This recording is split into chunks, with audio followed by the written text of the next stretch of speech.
Continuamos en el Congreso de la Mañana en este martes 22 de abril, Día de la Tierra, y hoy debemos recordar esa importancia del único lugar donde hasta el momento sabemos que hay vida. Y para mantener esa vida, nosotros tratamos de en este espacio llevar temas importantes, temas de la salud, y para hablar sobre diferentes puntos específicamente de la parte neurotraumatológica. Es un tema que debemos tener pendiente. Vamos a escuchar y a conversar con una especialista, una neurocirujana que está con nosotros aquí y ya uno siente como que es parte de Coco TV. La doctora Amaya Álvarez. Doctora, bienvenida. Bienvenida, doctora. Gracias por estar aquí. Hola, buenos días. ¿Cómo están? Hola, muy bien, muy bien. Gracias por estar con nosotros en este espacio, en el Congreso de la Mañana, con los diferentes temas que debemos tratar en el día de hoy. Y uno de los temas, porque primero es que usted le explique a la gente qué específicamente es todo lo que abarca o parte de lo que abarca la neurotraumatología. Gracias por introducir, porque yo le iba a hacer 3 preguntas sin poner en contexto a lo que nos están viendo. Dele Sí. la explicación a quienes nos ven de qué es la neurotraumatología, para entonces yo entrar con el reporte de Semana Santa, los accidentes de tránsito y todo eso. Espérate. La neurotraumatología es una rama de la neurocirugía, en mi caso, es una subespecialidad que estudia las patologías traumáticas del sistema nervioso, tanto cráneo como lo que es la columna. Okay. Ya, entonces, eso para ponerlo en español, ¿verdad? Cuando hay algún golpe o alguna afectación en lo que es cráneo o está ligado a la columna. Sí, claro. Entonces, es lo que es un trauma. Sí. Y la neuropatología. Neurotraumatología estudia el sistema nervioso y cómo reacciona ante ese suceso. Exacto. Entonces, mire qué pasa, doctora, y por eso es que voy. República Dominicana tiene los índices altísimos en accidentes de tránsito. Sí. Y mucho más, si desmenuzamos los accidentes, pues las motocicletas ocupan uno de los primeros espacios. La motocicleta no tiene chasis, el chasis es el cuerpo. Y a pesar de que se supone que deben de ir con casco y demás, la mayoría de los golpes por el impacto es en la cabeza. Nosotros regularmente escuchamos a que se rompe la pierna, que lo clavo, que no sé qué. Pero esos traumas de cabeza, que quizás no se ven en el momento, porque la pierna se rompe, sangra, pero la cabeza, a veces esa inflamación tarda años. Y se diagnostican algunos problemas posteriores a esos traumas. ¿Cómo en la práctica, cómo se evalúa un paciente que ha tenido algún accidente o algún golpe, algún trauma que pudiera tener efectos en el porvenir, que no sea un tema de rotura, sangrado, hemorragia? ¿Cómo se diagnostica eso? Esos pacientes que tienen un trauma craneoencefálico, que quizás no sea, como usted dice, una fractura o una hemorragia, se diagnostican de forma clínica, o sea, con su evaluación y con imágenes. Nosotros no valemos mucho de lo que son las imágenes, sobre todo en trauma. El gol estándar, o sea, lo número 1 para nosotros es la tomografía de cráneo. En esto es lo que nos basamos para hacer un diagnóstico inicial a un paciente que llega y vemos que, bueno, en la principal tomografía quizás no presenta una fractura, una hemorragia, se le da un seguimiento. Usualmente a la llegada se le hace una tomografía, a las 6 a 8 horas se le repite, y si en esas imágenes que le hacemos al momento de las primeras 24 horas, no vemos en el paciente una patología eminentemente quirúrgica, entonces le realizamos lo que es una resonancia magnética, porque hay otras patologías que se asocian al trauma. Es un poco compleja, pero por ejemplo, el daño axonal difuso es muy característico. Ahora le explico mejor. Axonal. Ella me vio la cara y dijo sí, antes de que te... Sí, esto ocurre cuando una persona en el proceso de aceleración y desaceleración el cráneo adentro tiene el cerebro. Entonces el cráneo es como una bóveda, pero el cerebro no queda justo, sino que hay su pequeño espacio, ¿me entiendes? Entonces, cuando una persona choca, porque esto se mueve hacia adelante o hacia atrás o hacia los lados. Entonces, el cráneo tampoco es liso. Tiene como unas prominencias, como unas montañitas, para que me entiendan. Entonces, esto a la hora de moverse provoca que el cerebro se golpee con el mismo cráneo. Ahí estamos viendo, esto es una tomografía. Sí, esto. Como que el cerebro rebota. Entonces, ¿qué pasa? Que en esta imagen, o sea, ahí podemos ver, en lo que veo un cerebro prácticamente normal en cuestión de trauma. Lo que pasa es que en el daño axonal difuso, que se ve usualmente en la resonancia magnética, el cerebro sufre, las neuronas sufren daños. Estas tienen un cuerpo y una cola. Entonces, en el daño axonal difuso, estas se rompen. La cabeza se desconecta de la cola. Entonces, estas colas son las que se unen a las otras cabecitas. Entonces, van formando una red neuronal que es la que nos sirve para ser seres funcionales día a día. Son las que nos ayuda a pensar, a realizar actividades. Por eso a veces la gente le dice, te dejaron caer cuando chiquito, porque como que... el cerebro se tremeneó. Pero mira, o cuando alguien tiene traumas de accidente, dicen, no, él después del accidente quedó lento.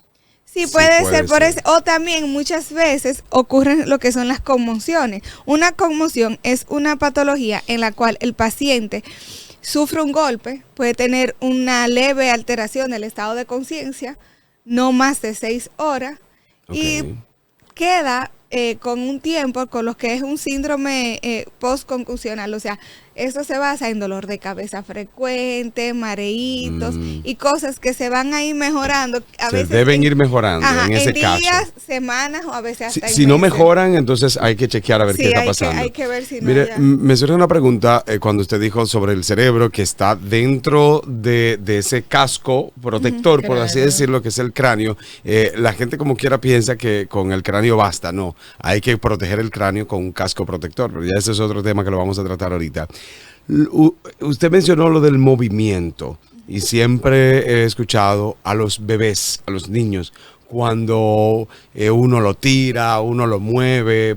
¿Puede un niño por esos movimientos, un bebé por esos movimientos, tener alguna afección? Es que los bebés no se hicieron para tirarse. Sí, por eso es importante porque la gente... Me mandan ese corte, por favor. No me lo diga así, doctora, porque estoy haciendo la pregunta. Por favor. No, siempre se hace comúnmente. Entonces, explique qué pasa. Lo que pasa es que el cerebro del bebé es un cerebro, y la cabecita del bebé es una cabeza que no está compacta todavía. Todavía no. No está cerrada. Ahí es que existen sí. las famosas molleras. La mollera. Que dice la gente, yo tengo que tiene la mollera abierta todavía. ¿Qué significa eso realmente? Esos son son suturas. El cráneo tiene huesos, diferentes huesos. No es un solo hueso. Tiene frontal, tiene 2 parietal, tiene 2 temporales, tiene un occipital. Entonces, Dios hizo una creación tan perfecta que lo hizo que cuando somos bebés tengan como por decir, un tipo de telita cartílago, para que me entienda todo el que me escucha, que permite que el cerebro, a medida que vaya creciendo, ese bebé, ese niño, no se quede pequeño. Tenga espacio para expandirse, y así a la vez la cabeza sigue creciendo. No está de más decir que es normal que los niños nazcan en el perímetro, o sea, de su cuerpo. Usualmente tienen la cabecita más grande que el cuerpo. Por eso. Entonces, a medida, después va haciendo como un equilibrio. En caso de que no tenga alguna otra patología que le que haga que tenga o la cabeza más pequeña, o el cuerpo, o la cabeza más grande. Exacto. Entonces, he respondido. Ahora vamos a otra cosa. No se tiran los niños, y si hay una caída o un accidente, aunque no haya habido un impacto interno, pero el movimiento de un niño dentro del vehículo, es bueno atenderlo, llevarlo. Si hubo un impacto, pero no hubo un golpe, es decir, el impacto del vehículo, pero nadie dentro se dio un golpe. Ese movimiento, por eso es que los bebés están y deben ir en una silla especial correcta, inclusive moderna, si se puede decir, para su edad, para su peso, la posición que lleva, no voltee la silla, aunque el niño vaya llorando, no va de frente. Pero y demás. Eso es para un marco de la sociedad, porque lamentablemente aquí hay una, bueno, hay algunos aquí que lo llevan a tecmotores. Eso le iba a decir, hay algunos que es más excusa, pero aquí transita el muchachito. Sin embargo, hemos visto cómo ha crecido el parque vehicular. Sí. Entonces, ya en cualquier extracto social, incluso bajo, hay un vehículo y hay bebés y no lo ponen. Pero aquí hay un problema, doctora y Patricia, no, que independientemente de que, como tú dices, eso pasa. Entonces, hay muchos que andan en motocicleta. Está prohibido por la ley que un niño de menos de 8 años no debería montarse en una bicicleta, en una motocicleta, en ningún sentido, en ningún momento, no importa el estatus económico. Pero aquí se permite lo que sea. Pero por otro lado está entonces los bebés en los vehículos. Móntalo atrás. La gente yo creo que obedece mucho eso. Sin embargo, aquí no se exige la silla o no se... si te detienen sin la silla correcta, aquí no hay multa por eso. Aquí no se lleva a cabo estos procedimientos. Entonces quizás habrían muchos resultados o habría muchos traumas provocados por esos leves accidentes, niños en vehículos que a nadie le pasó nada, entre comillas, porque nadie se impactó, nadie se cortó, el accidente fue leve, pero hubo un movimiento drástico, brusco, y el niño no andaba en la silla. O sea, puede haber resultados posteriores que se puedan notar en la adolescencia o en la adultez, en este tipo de casos similares. Puede pasar, puede que sí. O sea, no es que es lo frecuente. Exacto, ok. Pero sí se puede ver casos. Por eso es adecuado que aparte de que vaya en el car seat, sea adecuadamente, tenga el car seat, trae seguridad. No es que solamente lo sientes ahí, es que le ponga en los cinturones que trae la amarradera que trae de manera adecuada. Claro. Y que le quede justo. O sea, no es que lo apriete mucho, pero tampoco que quede como con cierta libertad de que se pueda zafar. Y por eso también, y escúchame que nos tomemos, pero no se ha creado conciencia aquí en nada en ese sentido. Por eso también las sillas hasta una edad se colocan al revés. Sí. Y tú como que te llama la atención, pero es que tiene un sentido.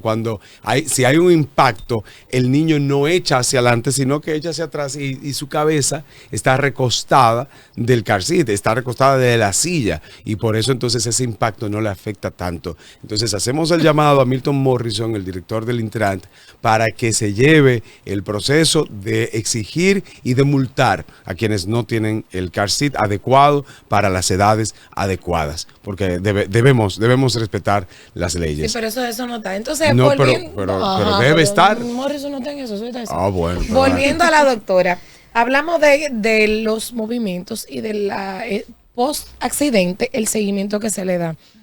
Mi pregunta, ¿puede suceder que una vez hagan todo y no se vea una inflamación, no se vea un daño, no se vea nada, se le dé de alta a ese paciente, y entonces eso que uno reconoce como que quedó un chin lento, no sé qué, con el devenir del tiempo, tenga alguna degradación y ocasione un daño, una lesión permanente en movilidad, en habilidad o en funcionabilidad? ¿Puede? Dependiendo del tiempo. O sea, puede que quizás, sobre todo en los pacientes ancianos y en los niños, o sea, en los dos extremos de la vida, ocurre un fenómeno que se llama, una patología que se llama el hematoma subdural crónico. Este hematoma puede durar hasta 3 meses en verse, que es sangre en el cerebro. Exacto. O sea, se golpean ahora mismo, duran una semana, hasta 10 días ingresados, y tú nunca encuentras nada. Pero por eso siempre a todo paciente que sufre un trauma o que se golpea en la cabeza, cuando se egresa del centro hospitalario o de la clínica, se le dan medidas de alertas neurológicas. O sea, ahí se le explica, si usted siente mareo persistente, cefalea que no mejora con ningún uso de analgésico, cefalea es dolor de cabeza, perdón. Dolor de cabeza que no mejora ni con Advil, ni con paracetamol, ni con acetaminofén, ni nada.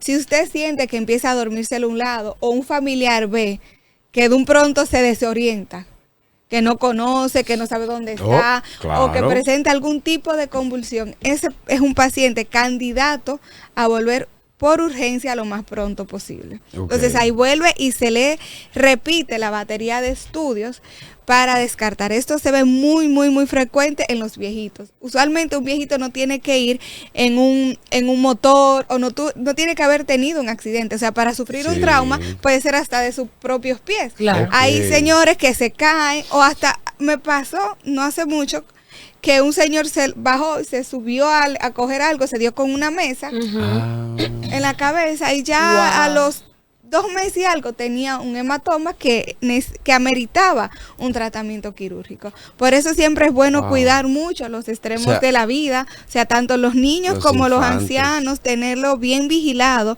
cuando se dan un golpe. sí, pero ahora que usted lo dice, en el caso de los niños, tenemos más atención. Obviamente, como el niño no sabe hablar, la bebé No, no porque sabe los hablar. muchachos se dan jugando un deporte y uno minimiza el golpe. Lo minimiza muchas veces, pero cuando son bebés, me refiero. Cuando son, Bueno, son porque bebecitos. ya, después que un niño tiene 2 o 3 años que anda correteando, Sí. nosotros minimizamos los golpes. Y los niños, yo no sé, pero todos los golpes son en la cabeza. O sea, mi hijo duró como 3 años con un chichón en el mismo lado, porque él se daba en el mismo sitio que se daba. Ok. O sea, que por eso le pregunté, porque hemos visto cómo uno desde la ignorancia, no, que él quedó así después del accidente, y quizás estamos tapando algún trauma de base que no le estamos dando la importancia. También depende el tipo de trauma, porque los traumas en la cabeza se clasifican en leves, moderado y severo, según cómo estaba neurológicamente el paciente al Ok. momento de la llegada a la institución de salud que llegó. Ok, claro, claro. Entonces, es un paciente que se salva de un trauma craneoencefálico severo, Ok, usualmente no queda funcional al 100%. totalmente. Ok. Puede O sea, que que puede ser recupere, normal que ajá, después de ese trauma. porque la cabeza, o sea, el cerebro, no se hizo ni para golpearse, ni se No. hizo para esas Y cosas. no se recupera. Entonces igual. no se recupera. No es que tú dices, bueno, sí se puede recuperar, pero depende en el área Depende donde se da. el área Porque y en la el cerebro magnitud. tenemos pedacitos que se encargan del habla, pedacitos que se Sí. encargan del movimiento, de la movimiento, sensibilidad, ok. de la vista, del escuchar, del olfato, del sentir. Entonces todo eso son cositas pequeñas, casi todas pegadas una de la otra. Que depende de dónde te afecte, entonces ya ahí. Exactamente. Sí, usted hablaba de las personas mayores de edad y hemos tenido quizás más un diagnóstico, más que decir exactamente que una mayor cantidad de casos de Alzheimer y también hay otras enfermedades o no sé si se llaman exactamente enfermedades en este caso del cerebro que afectan a las personas de la mayoría de edad, a las personas ya envejecientes. Todavía no se sabe una causa específica. Lo que pasa es que el cerebro, con los años, a medida que vamos envejeciendo, él se va poniendo más pequeño, se va atrofiando. Se va atrofiando. Entonces, eso depende mucho.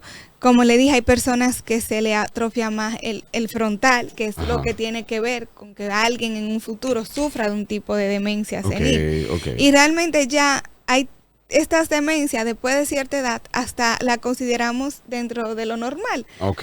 Porque Pero ¿cómo hay te- algunos que no. No, Hay o sea, algunos no. que llegan a los 95 años, a los 100 años, y sí, obviamente no reaccionan igual, pero no llegan a la demencia tiene senil. mucho que ver con la calidad de vida, porque si nos Ok. sentamos a ver y vemos quizás nuestros bisabuelos, Ujú.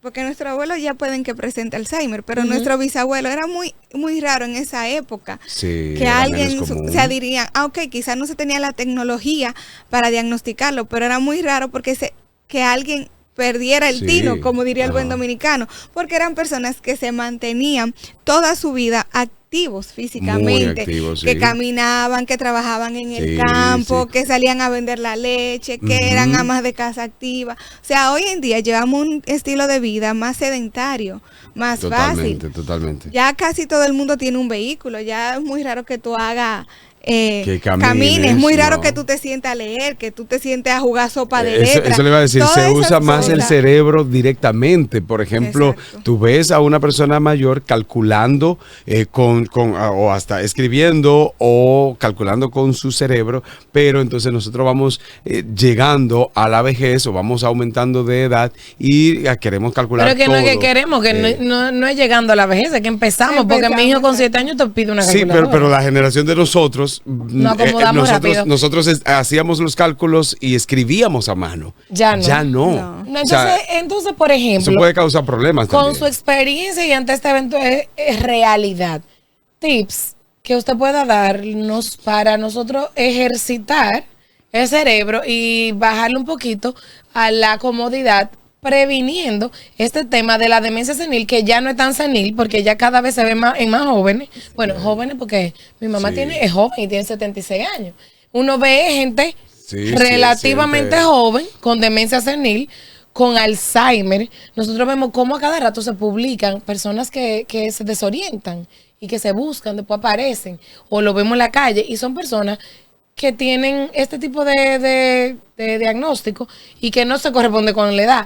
¿Qué podemos nosotros hacer en cuanto a lo clínico? O sea, eso se diagnostica si nos damos seguimiento, así como que hay que ir al ginecólogo una vez al año, al urólogo después de los 40. Hay Mira, que hacerse realmente- algo en la cabeza. Realmente el Alzheimer se ha relacionado mucho con algo ya genético. Sí, con pruebas genéticas se puede ver si una persona tiene predisposición Y eso se hace aquí, una prueba genética de eso. No sé si en el país la están haciendo. Toma ahí.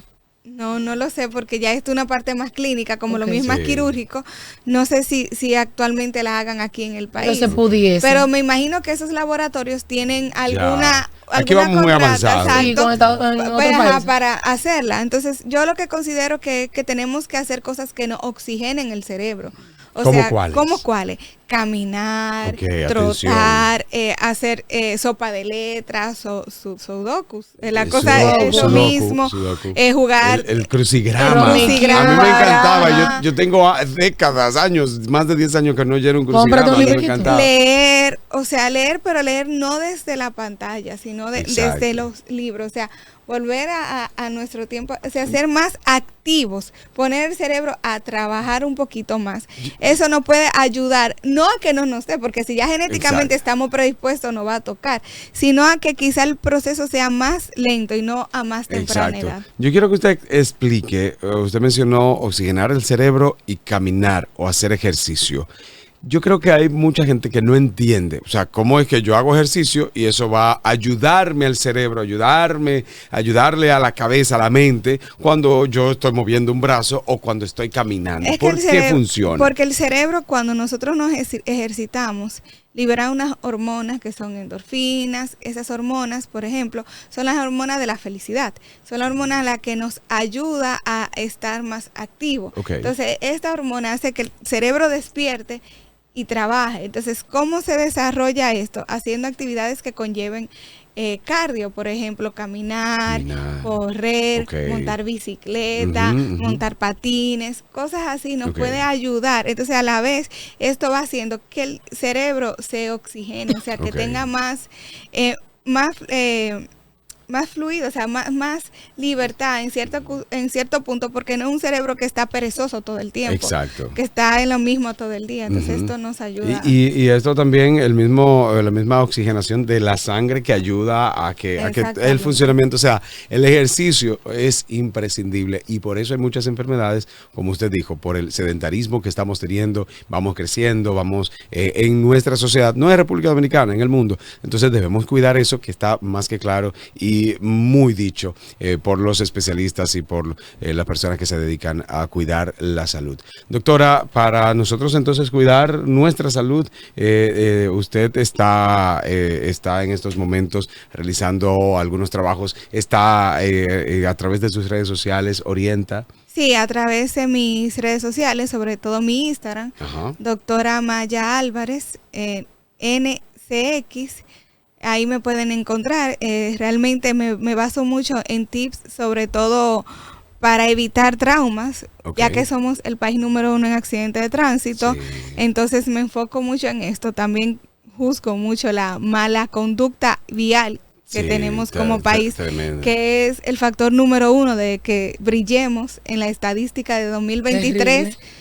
Y este año creo que nadie nos lo despinta. Seguiremos reinando en el número 1. Imagínense, en Semana Santa nosotros teníamos la esperanza de que fuera menor que 2023 y 2024. Y mentira, en el 2023 tuvimos 30 accidentes, 30 muertes en Semana Santa en general, no solo por trauma, por accidente de tránsito. En el 2024, según vi, teníamos 27.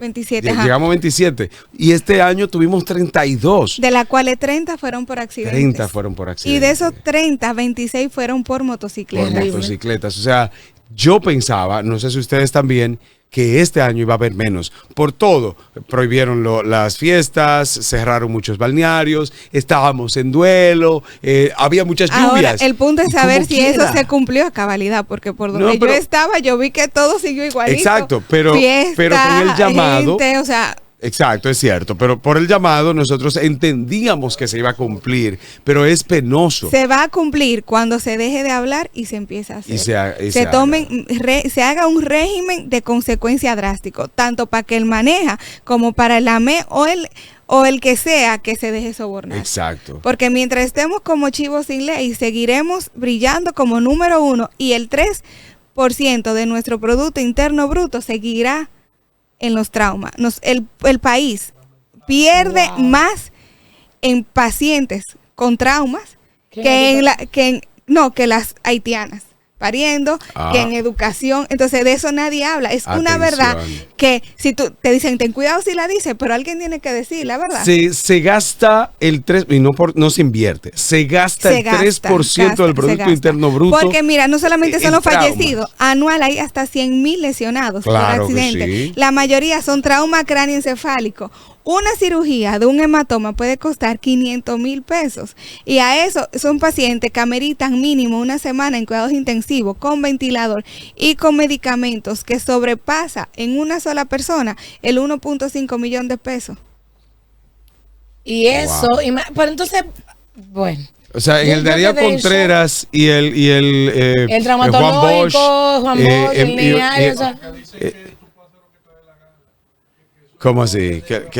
No, pero claro, señores, miren ese dato. Nos afecta es preocupante lo que dice la doctora. Es muy preocupante. O sea, incluso nosotros hemos tratado de llamar a concientización esto, porque no solamente se afecta la persona, o sea, estamos sufriendo nosotros también como sociedad. Hay una familia alrededor que está afectada también luego de ese trauma. Y del 100%, el 80% de los pacientes con trauma son pacientes que no son asegurados, que van a nuestros servicios públicos, que hay que surtir y hay que buscarle eso. Y son bastante costosos. O sea, si usted se sienta, exactamente, son personas, entonces la mayoría son en edad útil, porque son entre 17 a 45 años. Claro, entonces son una persona que va a pasar a estar sentado o postrado en una cama.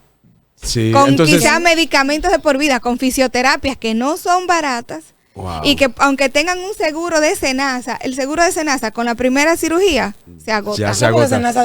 Y por ejemplo está el caso, y he conocido varios, está el caso de ese joven que queda postrado en una cama, pero entonces su madre o una hermana o la esposa, bueno, a veces la esposa lo que hace es que se va, pero quedan ahí entonces también, sí, porque imagínate, si tú, pero no voy a tratar ese tema también, pero entonces queda esa persona también postrada y una familia alrededor de castigo por tú no usar casco protector en algunos casos, por tú andar a alta velocidad en otros casos. Entonces queda esa persona también esclavizada a atender a esa otra que tuvo el accidente de tránsito. Entonces alrededor hay un daño tremendo. Es que usualmente estos pacientes no se llevan una sola cirugía. No, son pacientes que llevan hasta 2 y 3 cirugías, sí. Porque hay que descomprimirlo, hay que quitarle ese pedazo de cráneo. Usualmente a veces pueden que hagan que hagan hidrocefalia, que haya que ponerle algo para sacarle el líquido de más o el líquido. Después hay que volver a taparle el cráneo, hay que volver a reconstruir esa cabecita, porque el cerebro no puede estar así, porque todo esto tiene o sea, está hecho tan perfecto Exacto. que hasta el no tenerlo, entonces El no volver tenerlo a ponérselo, afecta. hay que volver a ponerle, a veces hay que ponerle injerto, hay que volver a ingresar, ponerle clavos, tornillos, ponerle Dios mío. tornillo, ponerle plaquitas, dejar fijo ese hueso. Entonces, Claro. no es una cirugía que estamos hablando. Claro. Entonces, después de eso, ese paciente vuelve y pasa a cuidados intensivos, vuelve y pasa por todo un proceso en el cual hay que volver a gastar esa cantidad de Sí, dinero. sí. Entonces, imagínate, si anual, según la estadística, tenemos 100,000 lesionados, de esos 100,000, más del 70% son por trauma cráneoencefálico. Más del 70%. Entonces, ¿a cuánto le está saliendo? Entonces, ¿qué pasa? No ven eso a largo plazo. Prefieren seguir dejándolo que anden como anden chives como y ley, quieran. que no se pongan el casco adecuado para utilizar, casco adecuado. que no solamente, que nada más hayan dos en una motocicleta, que los dos que vayan usen casco. El adecuado. No un casco de Que bicicleta se, use ni de patines. que se use cinturón de seguridad, Sí, que se haga sí. test de alcoholemia. Entonces, es lo que digo. Entonces, vamos a Estados Unidos y todo el mundo es Todo santo. el mundo Nadie es. pasa de 30 kilómetros por hora, Sí, se respetan las sí. señales de tráfico. Pero aquí hay un desorden que hasta que se deje de hablar y se empiece a hacer, no va a parar. Usted tiene que ser panelista de este programa también de vez en Vamos a cuando. hacer un segmento con la doctora, aprobado en primera lectura. Gracias Creo que por estar hay que hacer aquí. algo en ese sentido. Escúchame, Patricia, sí. Pero hay que... Faride, pero hay no que- tuvo éxito. Hay que hacer algo. No, pero hay que seguir haciendo algo. No podemos decir Hay que y ya... apoyar las medidas drásticas y hay que apoyar el entorno. Hay que Claro. cuando alguien se El régimen queje, de consecuencia. cuando alguien se queje, no entienda que porque a usted no le afecta, usted no debe de apoyarlo, porque si nos sumamos a pequeñas causas, seremos muchísimo más. Doctora, Gracias por estar gracias. A aquí. ustedes. Sus Bueno, redes gracias. sociales, Amaya. Doctora.amaya Álvarez NCX. Desde que pongan doctora Amaya Álvarez, Bueno, les por salgo favor, un para que Amaya la sigan Álvarez. con esos datos importantes que ella ha traído con nosotros. Y bueno, estamos, piensa, lo que usted tiene su espacio aquí en el Congreso de la Mañana. Gracias. Regresamos en breve.